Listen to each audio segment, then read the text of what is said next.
নমস্কাৰ বন্ধুসকল, মোৰ নাম জিতু। মই এদিন পেহীৰ ঘৰলৈ গৈছিলোঁ আৰু মই তাৰে ওচৰৰে এজনী ছোৱালী ভাল পাবলৈ ধৰিলোঁ।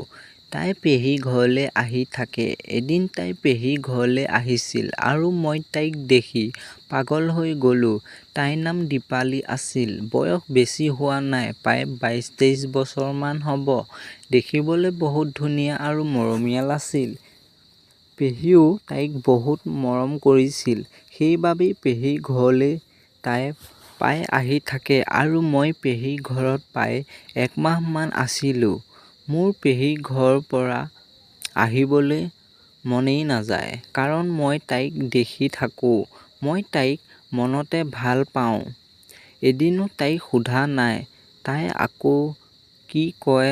মোৰ বহুত ভয় লাগে তাই বা কি কয়, সেইবাবে কোৱা নাই। এদিন এনে সময় আহি পৰিল আৰু মই মনৰ কথা ক'ব সুবিধা চাই আছিলোঁ। এনেতে এদিন তাই পেহীৰ ঘৰলৈ আহিছিল আৰু মই অকলে আছিলোঁ আৰু তাই পেহীক চিঞৰি আছিল আৰু মই ওলাই গ'লোঁ আৰু ক'লোঁ, পেহী নাই, কিবা কথা আছিল?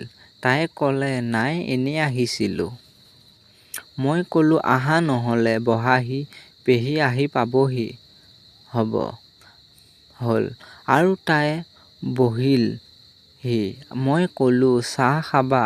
তাই ক'লে, নেখাওঁ দিয়া। মই ক'লোঁ, কিয় নোখোৱা? মই বনাই আছোঁ ৰ'বা।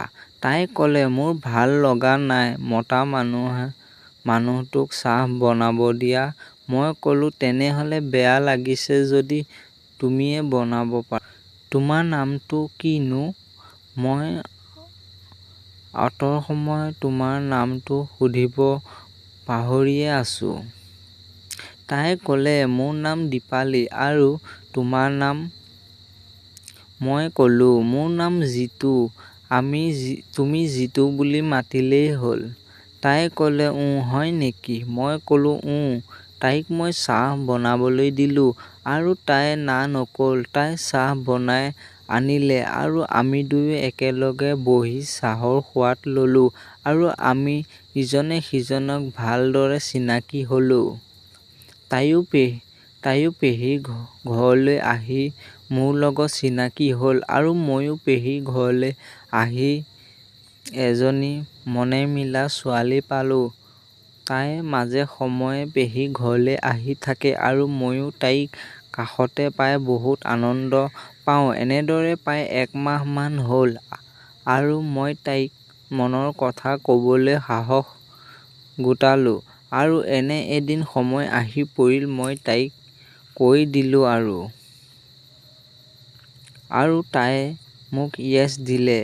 মই বহুত আনন্দ পাইছিলোঁ। তাইও মোক বহুত ভাল পাইছিল।